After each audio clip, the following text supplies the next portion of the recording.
Hi everyone and welcome to CNB. We've got two big events coming your way then over the next half hour. Let's start off by taking you inside the Jacob Javits Center for the 2015 New York Auto Show.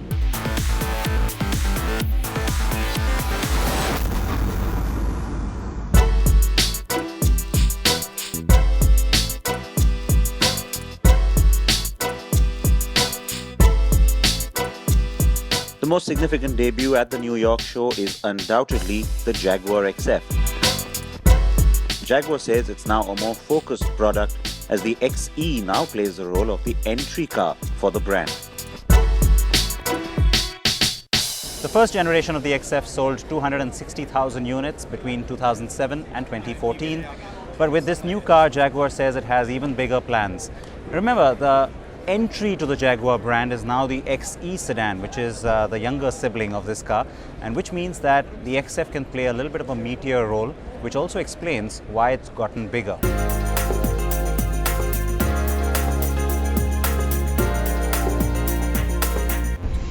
Yeah, the other thing I had to be very aware of was it had XE sitting kind of below it, its little brother, you know, and that takes on the mantle of being the sports sedan in a much more obvious way. Whereas this car could become a little bit more grown up, a little bit more sophisticated, and do a slightly different job. And that's exactly what we've done. And it was very comfortable for me to design the car with the team the way we did, knowing the XE was there. If it hadn't been there, this might have been a different car. You have a very wide portfolio now. You've added what was very necessary, the XE as well, into the Jaguar end of it. Is there now a specific area you think you need to also focus on from a segment point of view?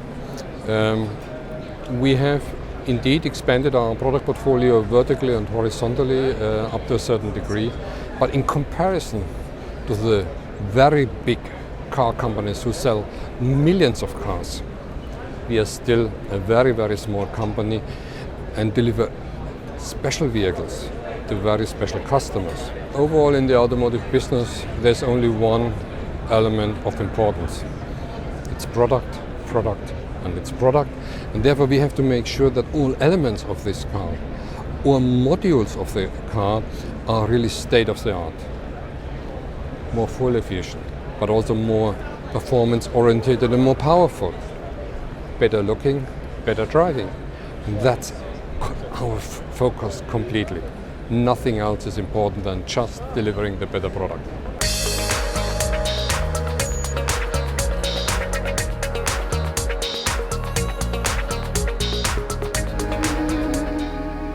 It's a 51mm increase in its wheelbase that makes the cabin a lot roomier. I'll take you inside in just a second, but I also want to tell you that the car is overall lighter than the previous generation. It is 75% aluminium. It uses Jaguar's all aluminium construction. That's not surprising. It also has certain other materials like magnesium, for example, which keep the weight down but also add to the stiffness. The company says the car is a lot more dynamic than the previous one. JLR also debuted the ultra-luxurious SV autobiography variant of the Range Rover well before Bentley or Rolls-Royce can drop their SUVs into the market. Rolls-Royce, meanwhile, showed its latest iteration of the Wraith that it says is inspired by film. While Porsche has taken the covers off the new Boxster Spider. It is the lightest and most pure expression of the Boxster yet, with 375 bhp on tap, which is 45 more than the previous range-topping Boxster GTS that just came out in Geneva.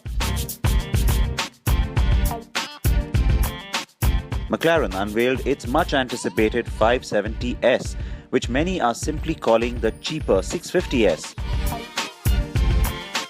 It's about $100,000 cheaper, but it still uses the same 3.8-litre twin-turbo V8 as the 650S, but with reduced output of 562 bhp. The American full-size luxury sedan is making a comeback. Cadillac has launched the CT6 flagship sedan at New York.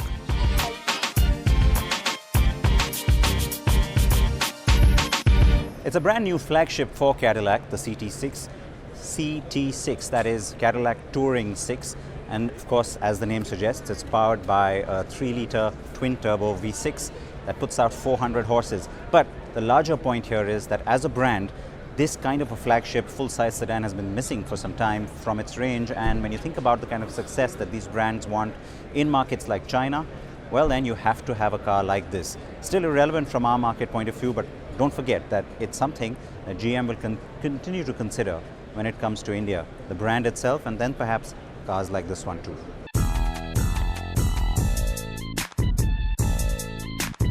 GM also showed the Buick Avenir concept that we also saw at Detroit, built on the same platform as the CT6, and expect that to become a production car soon. So will the Lincoln Continental. Lincoln is reviving the old nameplate and has also shown a concept that now hints at a production flagship sedan. The Continental is turning heads, though it looks a touch over-styled to me. Chevrolet also debuted the majorly updated Malibu midsizer at the New York show. Chrysler is showing the updated 300S with 363 horses. Looks great in red too, huh? The Dodge Viper always looks great, but just take a closer look at this one. As if 645 horses on a V10 SRT engine 8.4 litre wasn't enough reason to buy one of these already, well, now Dodge says it's giving the consumer 25 million more reasons. That's how many times you can actually customize this car. That's the kind of option that the company is now offering. And it's what's being called the one-of-one Viper. And you've also got 8,000 exterior colors to choose from. You're seeing a smattering of those colors right here on this one car.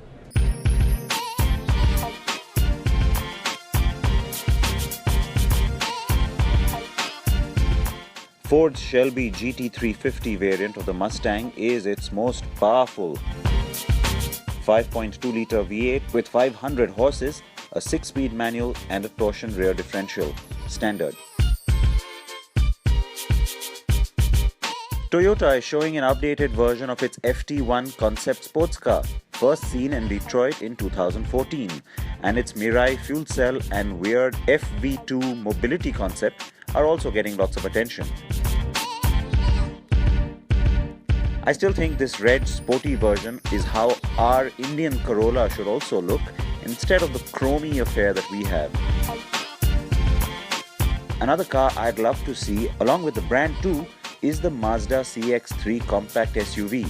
Perfect compact proportions and great looks.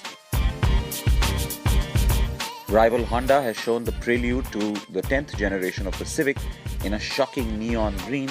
Still no word of the Civic returning to India. Now there's one car that's almost guaranteed to get a smile on your face. It's always been the Volkswagen Beetle.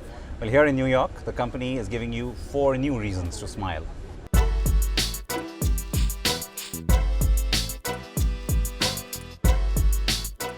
Volkswagen is going colorful with the new editions of the Beetle, a performance-oriented one, an orange beach buggy, one in pink with interiors to match, and my favorite, the blue denim-topped convertible with stitching to match your jeans on the inside. And finally, the new Mercedes-Benz GLE class, which is basically the new name for the ML class family. This is the facelift on the car as well, and it's also been launched in its AMG 63 avatar. The other big highlight at the New York show is the World Car Awards, which we'll have for you on the program next week.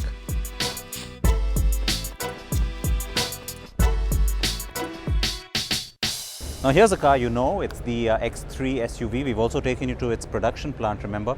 But there's a car that we showed you last year from the Paris Motor Show that I want to talk about here at the BMW stand, and here it is. It's the X4. Now, BMW isn't considering this car for India, but I don't understand why that is, because if you think about it and the kind of success that Audi has had in India with its SUV range, BMW certainly would like a bigger piece of that pie, and so why not bring in something like this? It's quite a differentiator in terms of its shape. The X6 has been available in India for some time, so people recognize that as a very typical BMW brand sort of an identity. So why not cash in on that, bring in a product like this, price it fairly close to the X3 and try and look at larger volumes. Would you like to see it driving in? I'd like to hear that from you. On that note, I'm going to slip into a very short break here on CNB. We've been bringing you all the highlights from the New York Auto Show. React to that and join us after this break.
Welcome back to CNB. We're coming to you this week from New York City. It is the New York Auto Show, but we've shown you all the big highlights from here. So let me leave this behind now and talk about classic cars. A very special event was held in New Delhi just a few days ago. It happens once every 2 years. That's the Cartier Concours, and Bala was there. Here's the report.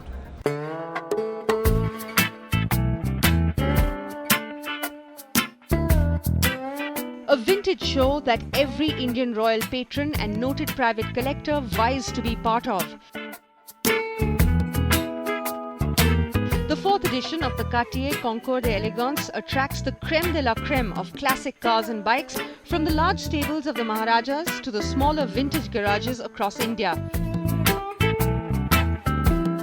What makes it more exclusive is that this is amongst the world's 4 best Concours d'Elegance events. The vintage car exhibition and competition is held every 2 years in India and has been organized since 2008. 110 rarest of rare classic automobiles on display here at the Jaipur Polo Grounds, and interestingly this year, of the 110, 30 of them are actually vintage motorcycles, making the show a lot more interesting. And interestingly, most of them are not here just for show, but also compete in 9 different categories. So let's go back in time and see some of those interesting participants this year at the show.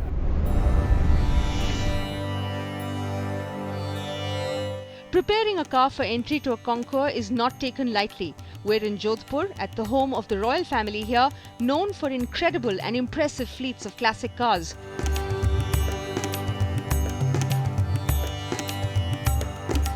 Maharaja Gaj Singh of Jodhpur is regarded as one of India's leading antique car collectors, and 2 of his rare beauties have been selected to be showcased at the Cartier Concours this year.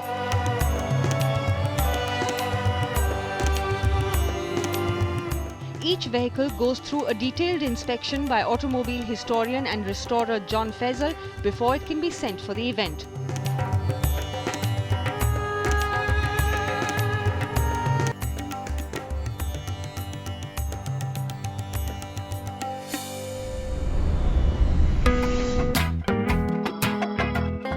But the process of selecting the most timeless pieces of automobile history can be quite a daunting task, and event curator and auto historian Manvendra Singh of Barwani proudly says that it is these efforts that have brought the event global recognition. I mean, if we have Sandra Button, the CEO of Pebble Beach, judging twice in a row, that means it's been some achievement that we've reached somewhere. And sure enough, the quality of restoration from the first Cartier to this, by standards of all judges and all collectors, has risen so far up. 2 new categories were included for the competition this year: the cute Italian Piccolo Fiats and coach builders to the Maharajas. The other categories were pre-war, post-war, Indian heritage, preservation and roadster classes. And the vintage motorcycles got to compete in 3 signature classes: veteran vintage, pre-war and post-war. And speaking of motorcycles, what caught our eye was this well-preserved Harley Davidson from the early 1900s, and its owner Rakesh Jain turned out to be as interesting as the bike. Most of the classic bikes at the show were from his garage, which boasts nearly 450 vintage motorcycles. Yes, you heard it right, 450. And the best part was, he had never showcased any of them at any exhibition until now. See, basically I had cars first. It became impossible to park the cars and look after them, parking problems, and I shifted over to motorcycles. I found them more interesting, more intricate, more work to be done on it, and they had history behind it. A lot of them were received as gifts from people.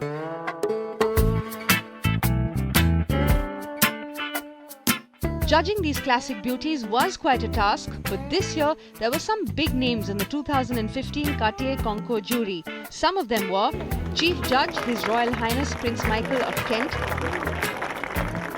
Chairman of the Pebble Beach Concours d'Elegance Sandra Button, President of the FIA Jean Todt, Formula One driver Riccardo Patrisi, and award-winning Formula One designer Gordon Murray. There's not so many early cars this year. However, there's a great group of coach-built cars, all the Van den Pla cars, stunning group, and a lot of fun with Topolinos and the cars of Indian heritage, and of course all those American Finns. So I think each year it has its own personality. It's a great show. I love coming to India. It's a beautiful country, great people, and there is a historically passion for cars. So when you see all those old cars which have been restored in India with Indian owners, it's fascinating. Interestingly, this year, smaller private collectors like S.S. Sarkari, who is an engineer by profession, got to flaunt his two beauties, the 1948 Triumph Roadster 2000 and 1973 MG Tickford Drophead Coupe. He says although it is an expensive affair, he's driven by the passion to restore his vintage cars. I picked it up maybe 7-8 years back. It was a total derelict. So I just liked the look of the car. Oh, I picked it up. I picked it up from Delhi only, from one of the workshops. And last 3 years I have been, three and a half years I have been working on it. And slowly I have come to this thing, but still it needs a bit of a job to be done. And I feel getting spare parts is the biggest headache, you know. Now, almost every car here at the show has a fairly interesting story to tell, including the one behind me. This was used by the Maharaja of Mayurbhanj for hunting. You can see the big Stephen Grebel spotlights across the car, and this was a favorite hunting accessory, especially for these kind of cars. And I'm pretty sure that the Maharaja used this pretty well on his hunting trips.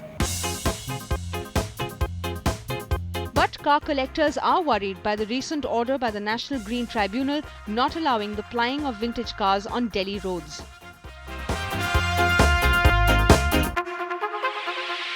I feel the government of India should recognize its heritage and not let it lose it like this. You cannot put these cars in the same category as the regular cars or the cars which are like 15 years old or 20 years old. They have to be recognized world around. They get a special certification. I'm not saying that reduce the taxes on these cars. You need to give them special status and allow the heritage of this country to be shown. If you look at the heritage of India, I mean, where else except for maybe America and Europe, which is the third nation that comes with automobile heritage? It's India. It's distinct heritage, and if you don't realize it and value it, it's all going to perish, which is going to be sad, which happened many years back before Indira Gandhi put a stop to the export of cars.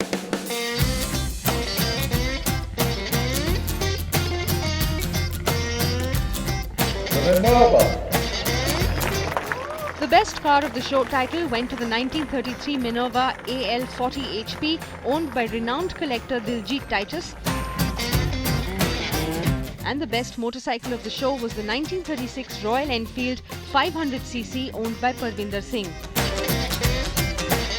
Other awards went to the 1952 CZ Jaguar 250cc in the adventure category,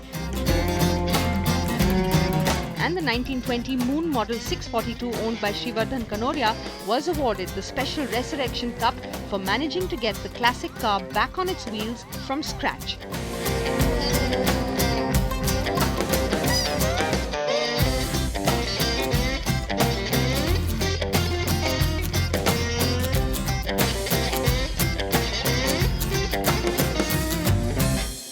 Well, that's pretty much a wrap here on the show this week, folks. I hope you enjoyed it.